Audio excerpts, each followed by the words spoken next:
Hello అండి, welcome to tasty house. ఈరోజు మన ఛానల్లో రెసిపీ నేను బ్రెడ్తో ఒక డిజర్ట్ అయితే చేసి చూపించానండి. చాలా సింపుల్గా చేసుకోవచ్చు.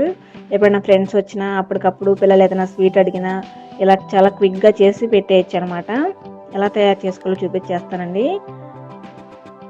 ఇంక వీడియోలోకి వెళ్ళిపోయి ఇక్కడ ముందుగా ఒక హాఫ్ లీటర్ వరకు నేను పాలు యాడ్ చేసుకున్నానండి. ఒక గిన్నె తీసుకొని ఆ పాలు మరిగించే వరకు సిమ్లో పెట్టుకొని అది పక్కన పెట్టేసుకోండి. ఇప్పుడు ఒక 2 టేబుల్ స్పూన్ల కస్టర్డ్ పౌడర్ని ఇలా చల్లని మిల్క్ వేసుకొని కలుపుకోవాలండి. ఇక్కడ లంప్స్ ఏమి లేకుండా ఈ కస్టర్డ్ పౌడర్ అంతా కూడా ఇలా ఉండలు లేకుండా కలుపుకున్న తర్వాత మనం ముందుగా మరిగించుకున్న ఈ పాలల్లో యాడ్ చేసుకోవాలండి.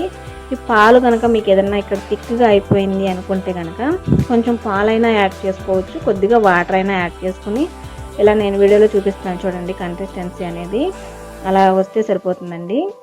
అలాగే ఇప్పుడు దీంట్లో ఒక 2 టేబుల్ స్పూన్ వరకు షుగర్ యాడ్ చేసుకోండి. ఇది స్వీట్గానే ఉంటుంది కాబట్టి నేను ఎక్కువ షుగర్ యాడ్ చేసుకోవట్లేదు. మీకు స్వీట్నెస్ ఇంకా ఎక్కువ కావాలనుకుంటే కనుక ఇంకొంచెం షుగర్ యాడ్ చేసుకోండి. ఇప్పుడు నేను వీడియోలో చూపిస్తుంది చూసారా, ఈ కన్సిస్టెన్సీ ఉంటే సరిపోతుందండి. ఇలా ఉంటే ఇంకా పలుచగా ఉన్న మీ ఇష్టం. ఇక్కడ ఒక బ్రెడ్ స్లైస్ని తీసేసుకుని ఇలా ముక్కలుగా చుట్టూ ఉన్న బ్రౌన్ అంతా కట్ చేసుకుని ఇలా నేను వీడియోలో చూపిస్తున్న విధంగా ఇలా కట్ చేసుకోవాలండి. ఇక్కడ ఈ షేప్లో కట్ చేసుకోవాలి. ఇప్పుడు వేరొక గిన్నెలో 50 ml పాలు తీసుకుని దాంట్లో ఒక 2 టేబుల్ స్పూన్ల వరకు షుగర్ యాడ్ చేసుకుని ఈ గిన్నె పక్కన పెట్టేసుకోవాలండి. ఇప్పుడు మరొక గిన్నెలో ఇంకొక 50 ml పాలు తీసుకొని ఒక 100 గ్రామ్స్ వరకు కూడా మిల్క్ పౌడర్ యాడ్ చేసుకోవాలండి. అలాగే 2 టేబుల్ స్పూన్ షుగర్ కూడా యాడ్ చేసుకొని ఇది కొద్దిగా థిక్గా అయ్యే వరకు కలుపుకోవాలండి. ఇక్కడ నేను చూపిస్తున్నాను చూసాను వీడియోలో ఇలా ఉన్నా పర్వాలేదు, నేను కొంచెం పలుచగా చేసుకున్నాను.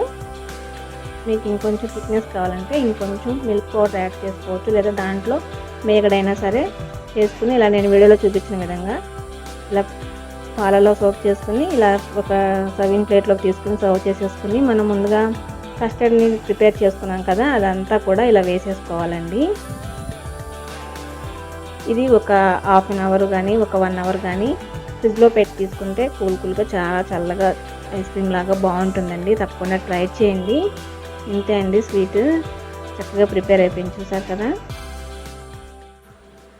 ఇప్పుడు తప్పకుండా ట్రై చేసి మీకు ఈ రెసిపీ ఎలా కుదిరిందో నా కామెంట్ సెక్షన్లో కామెంట్ చేసేయండి. వీడియో నచ్చితే మీ ఫ్రెండ్స్కి రిలేటివ్స్కి షేర్ చేయండి.